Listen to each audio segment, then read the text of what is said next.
Corría todas las ciudades y aldeas, enseñando en las sinagogas de ellos, proclamando el evangelio del reino y sanando toda enfermedad y toda dolencia. 36.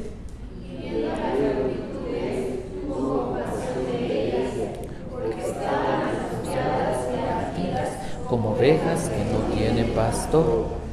Entonces dijo a sus discípulos, juntos estamos leyendo, la cosecha o la mies es mucha, pero los obreros pocos. Por tanto, pidan al Señor de la cosecha que envíe obreros a su cosecha. Si ustedes se fijan, cada vez que expongo la escritura, trato de hacer tres cosas. Explicar qué dice, después qué significa y después qué significa para nosotros. Siempre que leemos la Biblia, tratamos de explicar esto, para que la Biblia sea realmente impresionante, impactante, significativa en nuestra vida. Entonces, ¿cuál es el propósito? ¿Cuál es el deseo de Mateo al escribir esto? Que los creyentes imitaran al Señor Jesús en su labor. Mateo escribe esto para hacer una reseña de lo que hacía el Señor Jesús, pero para producir o lograr algo en el corazón de los que leyéramos estas palabras, de los que escucháramos y creyéramos en Jesús. Motivarnos a nosotros los creyentes a imitar al Señor Jesús. ¿En qué? En su labor, en su actitud, en su estrategia. ¿Haciendo qué? La obra de evangelistas. Entonces, ¿cuál es el propósito al final? Que podamos imitar ¿a quién? Al Señor Jesús. ¿En qué? En lo que hacía, en la actitud que tenía, en la estrategia que llevaba a cabo al hacer la obra de evangelistas. El tema de lo que vamos a hablar el día de hoy, de lo que habla este pasaje que acabamos de leer, en palabras más o menos sencillas, vamos a ver el método que desarrolló el Señor Jesús durante su ministerio para establecer el reino de los cielos. ¿Cuál fue el método? La Biblia enseña cómo el Señor Jesús en este pasaje desarrolló su ministerio como el Salvador. Entonces, ¿cuál es la pregunta que vamos a responder? ¿Cómo estableció Jesús su reino? ¿Cómo le hizo el Señor Jesús para establecer su reino? Porque esto que sucedió es el día de hoy, a pesar de las situaciones en las que vivimos, que el mundo cambió, también el día de hoy esto es vigente y esto tiene aplicación. Entonces, el método que estableció el Señor Jesús para desarrollar su ministerio, para expandir el reino de Dios, lo vamos a desarrollar en 3 puntos. El bosquejo. Primer punto. ¿Cuál es el primer punto?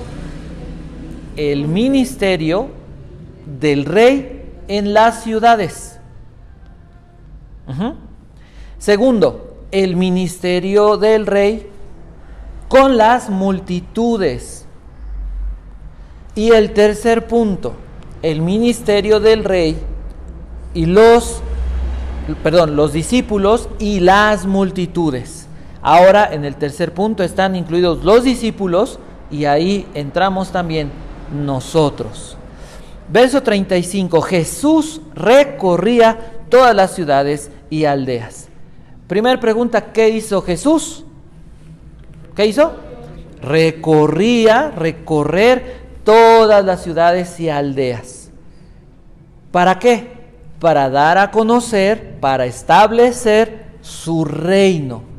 Y podríamos decir, ¿pero cuántas ciudades? Bueno, según Flavio Josefo, un historiador del primer siglo judío, que no creía en Jesús, que no creyó en Jesús, que él decía, pues decían que algunos creyeron y algunos dijeron, él decía que había aproximadamente 204 aldeas. bueno, hoy muchas personas así como que el dato lo dudan, porque decía que cada aldea aproximadamente tenía 15,000 habitantes. No hagan cuentas, bueno, sí háganlas, pero son muchas personas. Entonces, entendamos, 204 aldeas. Primero el Señor Jesús mandó a 12. ¿Se acuerdan? Él predicaba, después manda a 12, pero después manda a 70. Entonces, el Señor Jesús anda por todas las aldeas. ¿Y qué hace? ¿Qué es lo que hace? Enseña, proclama el Evangelio y sana. ¿En dónde lo hacía? En las sinagogas, donde las personas conocían, en teoría, conocían a Dios y amaban a Dios. Conocían a Dios a través de lo que conocemos como la Torá, o bueno, la ley y los profetas.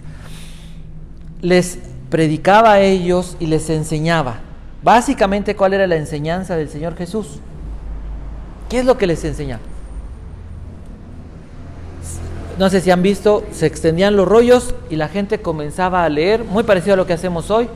Dice la Biblia que Esdras lo que hacía leía alguna porción de la Escritura y comenzaba a explicarles de manera que la gente pudiera entender lo que decía la Escritura.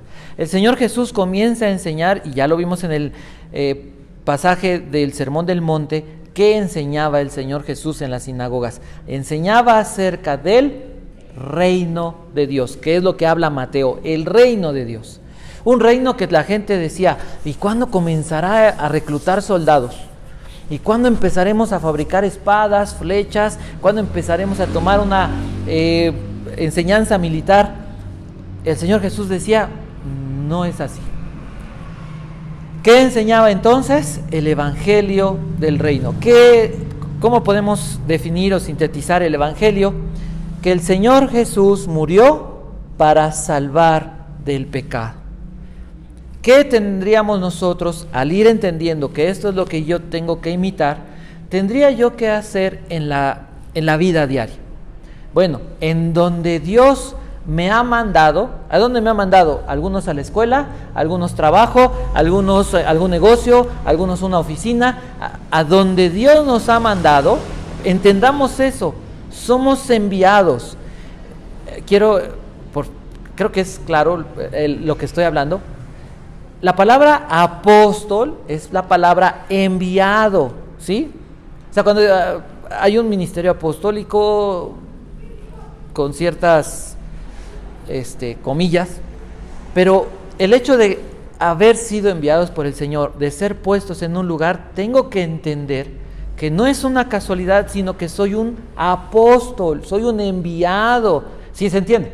No estamos hablando de cosas raras. ¿Estamos de acuerdo? Sí se queda claro. O sea, un enviado. Esa es la palabra, significa eso. Que se ha tergiversado y alguien decía la apostolitis. No tiene nada que ver con lo que estamos hablando. Somos enviados por el Señor Jesús. ¿Para qué? Para hablarle a las personas de qué. ¿Cuál es la buena noticia que puede haber en este momento? ¿Que va a ganar el América? No. Si es buena noticia. ¿Cuál es la buena noticia que puedo darle a una persona? Que Jesús murió para salvarlos de sus pecados. Eso es todo, así de sencillo. Que Jesús murió para salvar de los pecados. Jesús daba discursos. En la Biblia podemos encontrar no pasajes aislados. La Biblia no es un conjunto de pasajes aislados que se le ocurrió a alguien juntarlos y quién sabe qué dice. Cada pasaje se trata de la salvación. En cada pasaje yo tengo que entender que es una porción de todo el por decirlo así, rompecabezas de la salvación. Entendamos algo. Jesús, cuando comienza su ministerio, ¿qué dice? El tiempo se ha cumplido. ¿Y el tiempo se ha cumplido qué significa? ¿A qué les suena? Que llegó un momento exacto, el momento en el que se cumple lo que alguien ya había planeado.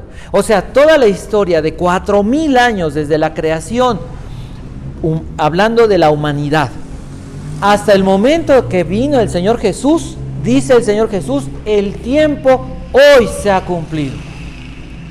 Toda la historia tiene que ver entonces ¿con quién? Con una persona y con la obra que haría esa persona, que es el Hijo de Dios.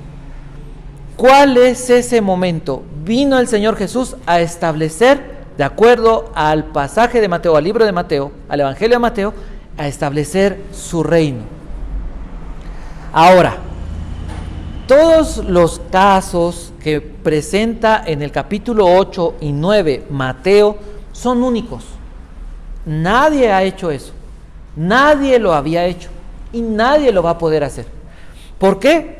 Porque había muchos predicadores, había muchos falsos o supuestos libertadores, pero el Señor Jesús viene y Dios respalda a su persona, que Jesús es su Hijo, y Jesús, en el poder del Espíritu Santo, con la autoridad delegada del Padre, hace estos milagros. Estos milagros más bien se deberían de llamar, de acuerdo al Evangelio de Juan, señales, apuntan a algo más grande que el milagro en sí. Ahora, alguien diría, si el reino sigue vigente y si Jesús no cambia y si Dios no cambia, ¿por qué entonces hoy no vamos y levantamos muertos y levantamos personas inválidas y damos vista a los ciegos? Por lo que acabo de explicar. Lo que hizo Jesús es único. Después hay milagros, sí, pero de acuerdo a la voluntad ¿de quién? Del Señor Jesús. Entonces, estos milagros que hizo el Señor Jesús, físicos, que es lo que más se observa o más se enfoca a las personas, demuestran quién es el Señor Jesús. Dice la Biblia, Jesús recorrió todas las aldeas, enseñando en las sinagogas, proclamando el evangelio del reino y sanando enfermedad y dolencia. Verso 36. Segundo punto.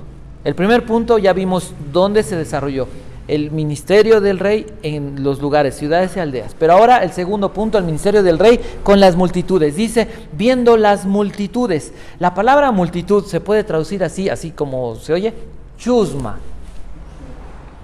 Soy chistosa, ¿eh? Bueno, casi no se usa, pero entendemos que sí, entendemos. Sí, ¿no? O sea, la plebe, lo más feíto. Entonces, dice que el Señor Jesús, ¿qué hacía? Veía o buscaba las multitudes. No fue al clero, no fue con la gente que le estaba yendo bien. ¿Por qué? Porque predicó a todos, predicó en el templo, predicó en Judea, pero ¿qué pasó ahí? ¿Le hicieron caso? Porque una persona, esto va siendo importante y nos va dando el entendimiento de por qué el Señor Jesús habla de los campos y de la mies.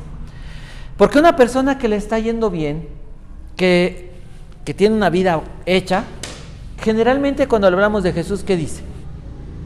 No lo necesito. Yo estoy bien. Yo me llevo muy bien con Dios, tan me llevo bien que mira cómo me va. Yo estoy muy bien. ¿Quiénes son las personas que aceptan el mensaje de salvación? Las personas quebradas, las personas rotas, que se dan cuenta de que se les acabó la vida, que no hay otra opción, que no hay nada que hacer y que el único que puede salvar y que puede ayudarles es Jesús a través de su palabra expuesta. Entonces, esa es la razón. A ver, ¿todas las personas van a creer en Jesús? La respuesta es no. ¿Por qué? Porque creen que no lo necesitan. ¿Quién cree en Jesús? De acuerdo a la Biblia, lo que hemos entendido, ¿quiénes eran los que creían en Jesús? ¿Los ciegos? ¿Los cuadraplégicos? ¿Los sordomudos? ¿Los endemoniados? ¿Los que tenían problemas del alma? ¿Las personas, la mujer del flujo de sangre? ¿Los que estaban a punto de morir? ¿Las personas que se les estaba acabando o se les había acabado la Biblia? Jesús ve las multitudes Y no es que distinga el Señor Jesús, a estos sí los quiero salvar y los demás que allá ustedes. No. Jesús ve las multitudes, dice la Biblia, y dice, tuvo compasión de ellas. Jesús como rey se presenta en esta porción como un rey ¿qué? Compasivo, como un rey misericordioso. ¿Cuál es la actitud que debemos de tener al imitar a Jesús? Compasión. La palabra compasión significa alguien que siente en las entrañas un deseo o un dolor. No sé si han visto cuando alguien se golpea, uy, se siente así, quién sabe qué, pero duele así, ¿no? O cuando se sube uno a uno de esos juegos feos que suben, bajan y hacen vueltas y todo eso, ¿cómo se siente? Uy, ¿no? O cómo se agita el corazón. Compasión. Entonces, ¿por qué tuvo compasión el Señor Jesús? Dice, porque las multitudes, ¿cómo estaban? Es un diagnóstico que el Espíritu Santo da. Las multitudes estaban angustiadas, abatidas. ¿Qué significa esto? Angustiadas y abatidas. En el griego antiguo, esa palabra angustiado significa o se comparaba con los dolores que sufría una persona cuando estaba siendo desollado. ¿Saben qué es desollar? ¿Se les qué? Se les arrancaba la piel vivas. Personas que estaban atormentadas. Entonces, este pasaje no se enfoca en sanidad física. Se está enfocando en la necesidad de salvación, en la necesidad del alma. Personas con un alma angustiada, con un alma como si la estuvieran despellejando, con un alma como si la estuvieran desgarrando. Un alma que está triste, que está afligida, que se siente atormentada. Este pasaje dice, Jesús vio la humanidad y la humanidad tenía el alma rota. La humanidad estaba abatida. Y esa palabra abatida significa como si algo hubiera sido azotado con fuerza. Algo que fue lanzado y estrellado en el piso. Estaba abatido. Dice esta porción, angustiadas y abatidas. Mateo 15, 32. Ahí aparecen los versos, solamente los voy a comentar. Habla de ese abatimiento en el cuerpo. Gálatas capítulo 6, verso 9, lo voy a leer.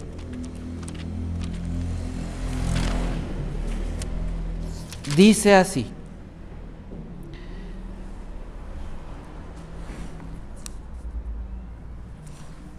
no nos cansemos de hacer el bien, pues a su tiempo segaremos si no nos cansamos. Segaremos si no nos cansamos. Pablo le está hablando a los de Galacia, les dice, no se cansen. Oye, pero es que la gente no quiere saber de Jesús. Pero es que mi familia no quiere saber de Jesús. Piensen en esto. ¿Qué es lo que puede dolernos? ¿Que una persona que amamos esté entregada al pecado? ¿Que le hablemos de Jesús y que no quiera saber de Jesús? ¿Que esté derribada por el pecado y disfrutando la forma en la que se está autodestruyendo? Y a veces decimos, ya me cansé de insistir. ¿Para qué sirve esto? ¿Para qué hago esto? Dios, te he orado. Hay gente que dice, Dios, te he orado tantos años y es que no veo ninguna respuesta. ¿Qué dice Dios? ¿Qué escribe el apóstol Pablo? No te canses. Hay veces que ese desánimo, esa angustia, ese abatimiento del alma es causado por el trabajo que aparentemente a nuestra vista no está dando resultado. ¿Qué otra cosa puede, y es lo que se enfoca básicamente la Biblia, abatir nuestra alma? Hebreos capítulo 12 habla del pecado. ¿Qué es lo que abate el alma? Hebreos 12:3 dice así: consideren pues a aquel que soportó toda hostilidad de los pecadores contra él mismo, para que no se cansen ni se desanimen en su corazón. Verso 5. Además, han olvidado la exhortación de que como a hijos se les dirige. Hijo mío, no tengas en poco la disciplina del Señor, ni te desanimes al ser reprendido por Él. Cuando Dios disciplina por causa del pecado. Cuando nosotros hablamos del pecado, tenemos que pedirle a Dios, ayúdame a ser sensible al entender o al venir y escuchar que tú hablas de pecado y de cómo el pecado destruye la vida de las personas, destruye el alma. El pecado es tan grave que las personas que puedan estar bendecidas por Dios por causa del pecado, echan a perder su vida. Una persona inteligente, ¿quién le dio la inteligencia? Dios. ¿Y cómo se siente? Se siente superior, se ensoberbece o se engrandece por encima de las personas. Y hoy las personas lo han oído seguramente. Cuando abusan de alguien dicen, es que yo soy más abusado que él, ¿no? Y lo dicen hasta con peladeces. ¿Qué hace el pecado? O sea, te va bien, Dios te ha bendecido y por causa del pecado tú distorsionas, no sabes de estar bendecido. Las personas que están pasando por tribulaciones, ¿cuál es el problema? La tribulación es dolorosa. Alguien que fallece, alguien que enferma, alguien que ha recibido una mala noticia, duele. Alguien que pierde el trabajo. En una familia, tristemente, lo vemos. A veces, en la misma familia, en las mismas circunstancias, surge un hijo bien, un hijo que hace las cosas correctas, un hijo que estudió, que trabaja, que se esfuerza, y encontramos un hijo que hace pedazos su vida. Pero es la misma familia. Sí, pero es que él fue el preferido, no es que él fue el consentido, es que a él no le dieron nada, es que a él le exigieron demasiado. Y siempre las personas argumentan a favor suyo. Todos somos víctimas. ¿Qué el pecado qué hace? El problema no es lo que sucede, el problema no es la gente, el problema no es las circunstancias de la vida, el problema está en nuestro corazón, que por causa del pecado no sabemos lidiar con nada, no sabemos cómo salir de los problemas, no sabemos cómo enfrentar los problemas. ¿Es grave el pecado? Definitivamente es grave, por eso estamos así, por eso problemas en la familia, problemas en la sociedad, pleitos en todas partes. Las personas pueden tener todo el dinero del mundo, sabemos de artistas, ¿y qué pasa? Necesitan drogas porque se sienten deprimidos, porque se bajan del escenario y se les viene abajo la vida, se sienten solos, se sienten tristes. Personas con un corazón, con un alma abatida. Personas atormentadas por su pecado, por la culpa, por la maldad o por pensamientos corrompidos en su corazón. ¿Qué dijo el Señor Jesús? Hace dos metáforas, los compara, dice, porque los vio que eran como ovejas sin pastor. Ezequiel capítulo 34 es un capítulo que nunca he oído que alguien lo predique. ¿Saben de qué se trata Ezequiel 34? Y seguro que lo van a ir a leer porque ya les metí la curiosidad. ¿Saben por qué? Bueno, ¿saben que nunca se ha predicado? Porque ¿qué creen? Porque habla de los líderes, habla de los pastores. Entonces ese capítulo como que dice uno, ay, no está, ¿no? Ay, caray, este no. Ezequiel 34. Los primeros versos habla sobre cuál es la labor de los ministros. Les voy a leer rápidamente porque me trato de apurar, pero de repente nos come el tiempo. 34, vean, dice el verso 2 y el verso 3. No, entre versos. Hijo de hombre, profetiza contra los pastores de Israel. Profetiza y di a los pastores. Así dice el Señor Dios. Fíjense, ay de los pastores de Israel que se apacientan a sí mismos. ¿No deben los pastores apacentar al rebaño? Comen la grasa, se han vestido con la lana, degüellan la oveja engordada, pero no apacientan al rebaño. ¿Cuál debía ser el estilo o la forma de trabajo de los pastores? Cuidar, guiar, alimentar. Verso 4 dice: ustedes no han fortalecido a las débiles. Ay, es que me siento triste y a nadie le interesa. Es que fíjate que tengo un problema, a nadie le importa. Para eso tienes a Dios, eres un pecador, tú no sirves para nada. Vete de aquí. ¿Qué es lo que debía hacer un pastor? Estar atento del corazón de las personas. No han curado a la enferma, no han vendado a la herida, no han hecho volver a la descarriada. No han buscado a la perdida, sino que se han dominado con dureza y con severidad. No has buscado a la que se fue, no has buscado a la que se descarrió. Jesús ve multitudes de personas que no hay quien las busque, las procure, las cuide, las anime, les esté allí. Es verdad. No sé si han visto videos de las ovejas que de repente se enojan y se avientan a mordidas y a veces somos así. Es verdad que a veces es desgastante hablar con alguien que sabe todo. Que le dices a un cristiano: mira, acuérdate que la Biblia dice, no, sí, yo lo sé, y Dios ya, no, mira, yo ya me lo sé. ¿Qué le decimos? Es triste, es doloroso.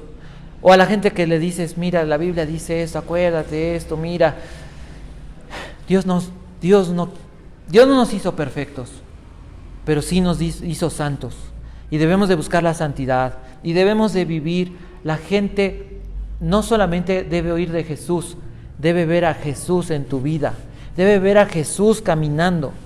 El ser santos, la Biblia cuando habla de cristianos, no dice: eres un pecador que no sirves para nada y mejor, ¿sabes qué? Vete de aquí porque nos vas a contaminar con tu pecado. ¿La Biblia dice algo así? ¿Qué dice la Biblia? Aún a los Gálatas, aún a los Corintios, a los que ustedes busquen, santos. ¿Quién es un santo? ¿Sí? Un santo es aquel en quien Cristo está viviendo nuevamente. Jesús está viviendo ¿en quién? ¿Y a través de quién? De los santos. Jesús está viviendo a través de quién? De ti, de mí. Esa es la realidad bíblica de la salvación. Jesús hace la siguiente metáfora, y este es el tercer punto: el ministerio del Rey, los discípulos y las multitudes. ¿Qué dijo el Señor Jesús? Vio las multitudes como ovejas sin pastor. A nadie le interesaban. ¿Dónde están? No importa. Lo que importa es la leche, la comida, la grosura y la lana. En la iglesia, en la Biblia, todo tenía que ver con Dios. Todo tenía que ver con que la gente conociera a Dios. La iglesia no es un negocio personal. Y no vamos a hablar, y no es nuestro trabajo apuntar a nada. La iglesia está para cuidar de las personas. Y todo lo que hay en la iglesia es de la iglesia, no de las personas o de una persona. ¿Cuál debe ser si Dios bendice y prospera? La actitud es para que la iglesia y el reino se extienda. He platicado con algunas personas y les digo: en la medida y el día que Dios bendiga, el chiste es personas que conocemos y que Dios haya puesto un llamado, enviarlas no a Interlomas, ¿no? Digo, también a lo mejor es bueno. Pero ¿cuánta gente hay en un montón de pueblitos que no tienen de comer y que necesitan no solamente comida o alimento físico, sino alimento del alma? Que necesitan gente que vaya y les hable de Cristo. y que les modele a Jesús. Y para enviar gente se necesita ¿qué? Sí, recursos.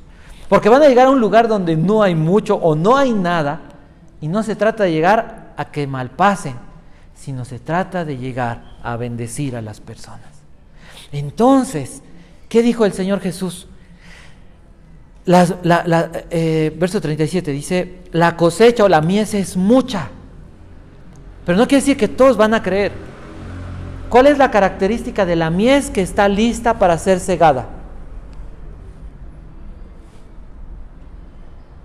Las personas que se encontraban enfermas, desamparadas, como ovejas que no tienen pastor. Esas son las personas que van a creer en Jesús. Yo predicaré en las calles, está bien. Y la mayoría de la gente podrá gritar, te pitan, te dicen de cosas, te dicen de groserías, pero va a haber 1, 2, 3, 4 o muchos que están en una condición, que están pateados, que están desesperados, que están sufriendo soledad, que están sufriendo depresión, que están sufriendo tristeza, que no conocen a Dios, que no tienen esperanza. Tú a una persona así dile, no sirves para nada, mira, le estás poniendo el último clavo en el ataúd. Porque hay muchas personas que ya están pensando cómo hacer menos dolorosa su muerte, porque ya no quieren estar. Y espero que nadie de aquí haya sufrido eso, pero si lo has padecido, sabes que no hay un grupo de autoayuda que te saque de ese pozo desesperado. Sabes que no hay palabras que échale ganas porque todo va a salir bien. No, sabes que no hay humanamente nada que pueda sacarte de esa tristeza, de esa soledad, de esa desesperación, de esa angustia. ¿Cuánta gente por eso toma? Se droga, porque no saben cómo vivir, porque ya no quieren vivir. Y muchos no se atreven a quitarse la vida por temor a lo que va a pasar, o porque les puede doler. Las personas, y eso es lo peligroso de la eutanasia, que cuando la gente se entera de cosas que pueden aminorar el dolor para acelerar la muerte, la gente va a comenzar a buscar eso. Esas personas, lo más seguro es que no las vamos a encontrar en un buen restaurante. En Cancún las vamos a encontrar en centros de rehabilitación, en las calles, en lugares donde a la gente no le gusta ir. ¿A quién le gusta ir? Íbamos a La Lagunilla, íbamos a Tepito, y la verdad es que no es bonito. Y la verdad es que yo no le digo a las mujeres, vamos, porque son lugares difíciles. Y aún así hay personas, mujeres, que dicen, yo voy. Que Dios les bendiga. Como hombre, meterte ahí y hablarles de Cristo a las personas, porque dices, Dios, estoy en tus manos. ¿Qué es lo que hizo Jesús? ¿Cuál fue la actitud? ¿Y qué es lo que espera de nosotros? ¿Cómo se lleva a cabo la cosecha? Jesús le habló a sus discípulos, no a la multitud. Porque son los discípulos los que caminan con Jesús, los que comienzan a tener el corazón de Jesús y decir, la vida está difícil. Hasta que tú no has vivido depresión, no puedes entender lo que una persona siente y piensa. Y cómo de verdad le dice a Dios, no hay manera de adelantarme y que no me duela y ya acabar con esto. Cuando tú has sentido lo que significa que te levantas y dices, otro día más, y tu mente y tu alma agitados, sufriendo, desesperados, y gente con ataques de pánico, que quiere salir corriendo y que huye de no sabe ni de qué. Entonces puedes ver el corazón de Jesús que dice, no hay quien los cuide, no hay quien los busque, están abatidos, están angustiados y sin esperanza. Y Jesús dice, tienen que ir a levantar la cosecha.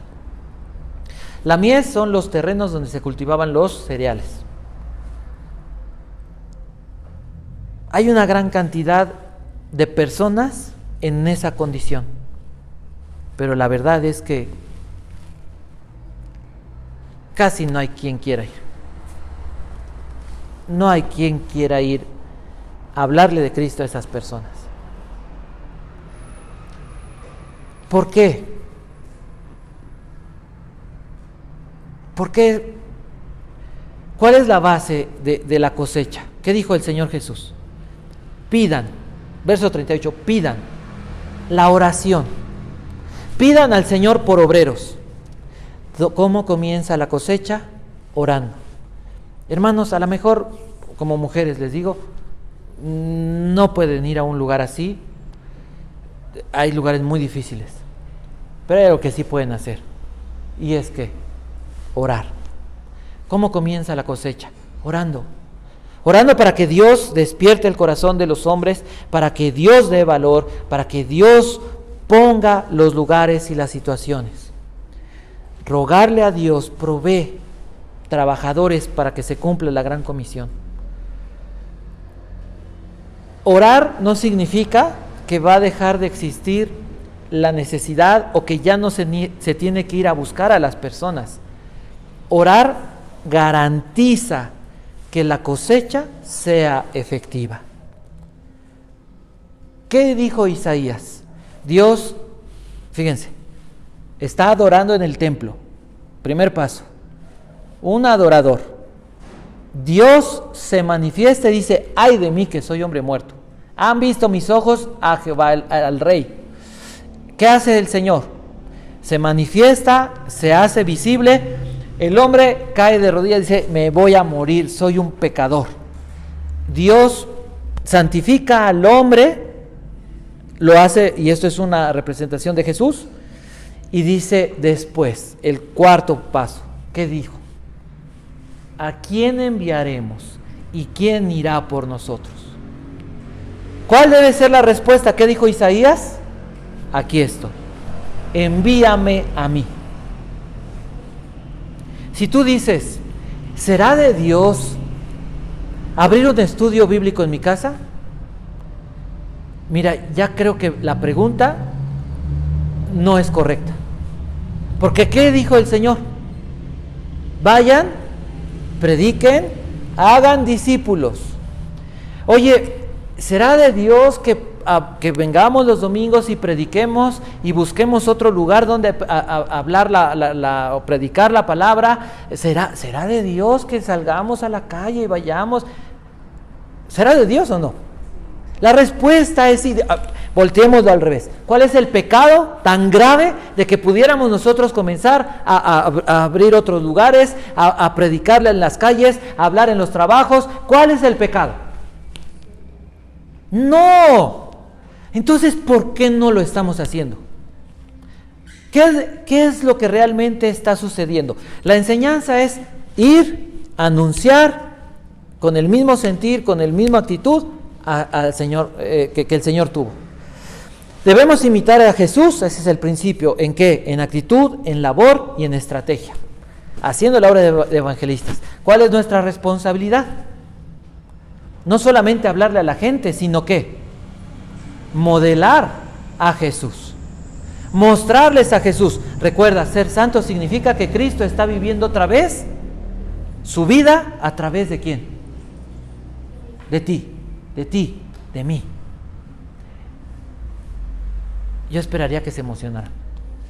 Les digo algo, en la medida que he ido viendo estas cosas, yo digo: Santo Padre, ¿en qué engaño hemos vivido? Vivimos una vida así, ¿no? Con los problemas aquí y sufriendo la vida. Cuando la vida se trata de ¿quién? Del que ya venció. Y de que hay aflicciones, hay problemas, pero la promesa es que vamos a terminar la carrera en victoria. Entonces todo cristiano debe ser un maestro. Todo cristiano debe modelar a Cristo. Cristo está viviendo a través de nuestras vidas. ¿Cuál es la falla que debemos de evitar? ¿Cuál es la falla que debemos de pedir perdón? que las prioridades de Jesús seguramente no son las nuestras. ¿Cuáles son tus prioridades? Revisa tus prioridades. Buscar primeramente el reino de Dios y su justicia. Jesús le dijo a los apóstoles, cuando los envió a predicar el evangelio, ¿qué les dijo? Ni comida, ni ropita, ni dinerito se van a llevar. Vayan y ¿qué? Dios va a cuidar de ustedes. Las prioridades en nuestra vida tienen que cambiar. Haz una lista. ¿Cuáles son las 3 cosas que más te preocupan? Esos son tus ídolos. Eso es lo que más te importa en la vida. Y dices, no. Entonces, ¿por qué harías algo? ¿Por qué haces lo que haces? Cambia la prioridad. ¿Quién es tu prioridad? Jesús, amar a Jesús, adorar a Jesús, conocer a Jesús. Esas son las 3 cosas más importantes. Y lo demás es solamente el trámite para vivir eso. ¿Cuál es otra falla? No sentimos compasión, no tenemos el sentir de Jesús. Vemos a alguien en el hospital, vamos a orar por ti, pero no vamos al hospital. Alguien está padeciendo, híjole, vamos a orar, que Dios te ayude, que Dios te bendiga, pero no le ayudamos, pero no buscamos de qué manera servirle. ¿Cuál es otra falla? Tal vez sentimos compasión. ¿Por qué oramos más? Está enfermo, vamos a orar porque se enfermó, vamos, hermanos, vamos a orar. Pero ¿cuánta gente se está muriendo, está desangrándose espiritualmente, emocionalmente? ¿Y oramos por eso? Sinceramente, no. La gente no va a venir a decir, estoy desesperado y me quiero quitar la vida. Si te lo dicen, cuidado, porque están a punto de hacerlo. Mira, casi amárralos y no los dejes ir. Están a punto de hacerlo. La gente no va a andar exhibiendo. ¿Por qué? Porque si tú le dices a alguien tus problemas, si le dices a alguien, ¿sabes qué puede pasar? Que a la vuelta del día, al día de mañana van a usar eso para hacerte pedazos. Es cierto. En el mundo así es la cosa. En la iglesia no debe ser. Nunca debemos de usar una debilidad para enseñorearnos de alguien o para sacar provecho de alguien. Cuidado, porque un día le vamos a dar cuentas a Dios. A lo mejor aquí en la tierra decimos, mira, no me pasa nada, pero un día hemos de estar delante del trono de Dios. Y ahí, cuidado con lo que hayamos hecho. Entonces tenemos que procurar más por la necesidad espiritual y emocional que por la física. ¿Cuál es otra falla? Sentimos compasión, pero ¿qué crees? Que a veces creemos que nosotros somos suficientes para salvar a alguien más o para remediarles la vida. Entonces, la última falla, no hemos entendido la necesidad y la eficacia de la oración. Vamos a cerrar nuestros ojos.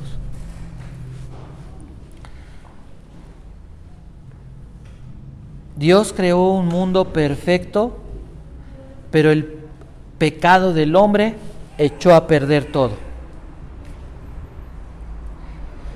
La humanidad vive hoy con la misma necesidad que hace 2000 años, con el alma, con el corazón quebrado, roto, sin esperanza. Y tal vez el día de hoy tú te puedas identificar, a lo mejor, no con las multitudes por las que hay que ir, sino tú dices, primero necesito yo que alguien me ayude. Jesús vino por lo peor. Así que pensemos en esto. La condición en la que vivas, triste, de pecado, desgarradora, eso puede ser el instrumento que te acerque a Jesús, que te vuelva a Cristo, para que experimentes el amor, la compasión de Jesús. Esa es la clave en este pasaje. ¿Qué puede sacar un corazón de la depresión, de la tristeza? ¿Qué puede sacar una vida del abatimiento, de la angustia? La compasión de Jesús. Eso es lo que dice la Biblia, la compasión de Jesús. Jesús ya sintió tu dolor. Jesús sintió como hombre. Jesús lloró por las personas como sufrían. ¡Ay de ti, Jerusalén, que no entendiste el tiempo de tu visitación! ¡Ay de aquellas multitudes que están como ovejas sin pastor! Jesús ya vio tu situación. Jesús siente tu dolor, siente tu tristeza, siente tu angustia, siente tu abatimiento. Y sabes, en la cruz la experimentó completamente. Él ya cargó con con lo que te causa esa tristeza y ese dolor. Jesús ya cargó con tu amargura, con la soledad que sientes, con el abandono y el rechazo. Jesús lo cargó en la cruz. Él lo recibió, tu rechazo. Entonces, entrégaselo. Entrega todo lo que hoy te está derrumbando, lo que te ha hecho pensar en que ya es mejor que terminara la vida, lo que te hace pensar no tiene caso, no le veo, ya no hay nada que me motive. Entrégalo. Ven a Jesús. Piensa que Él es la persona adecuada. Es la persona